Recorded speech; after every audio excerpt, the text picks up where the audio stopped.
मुक्तदी इमाम के पीछे सना कब तक पढ़ सकता है। याद रखें, नमाजें दो तरह की होती हैं।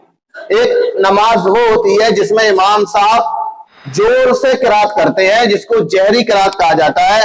फजर की नमाज है, मगरिब की नमाज है, इशा की नमाज है। इसमें इमाम साहब जोर से किरात करते हैं, लोगों को सुनाई देता है।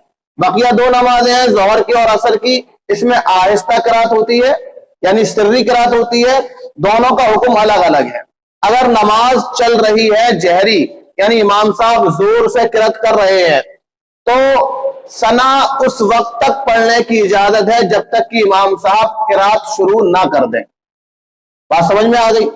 यानी आपने नियत बांध करके सना शुरू की, सुभानक अल्लाहुम्मा व बिहम्दिका व तबारक अस्मुका व तआला जद्दुका, यहां तक पहुंच पाए। इमाम साहब ने शुरू कर दिया अल्हम्दुलिल्लाहि रब्बिल आलमीन, तो अब मुकम्मल नहीं करना है, यही खामोश हो जाना है।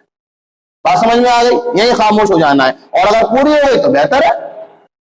ऐसी अगर नमाज है सिर्री, यानी इमाम साहब आहिस्ता किरात कर रहे हैं, जोहर की नमाज है, असर की नमाज है, तो अब इजाजत है पूरी सना पढ़ने की।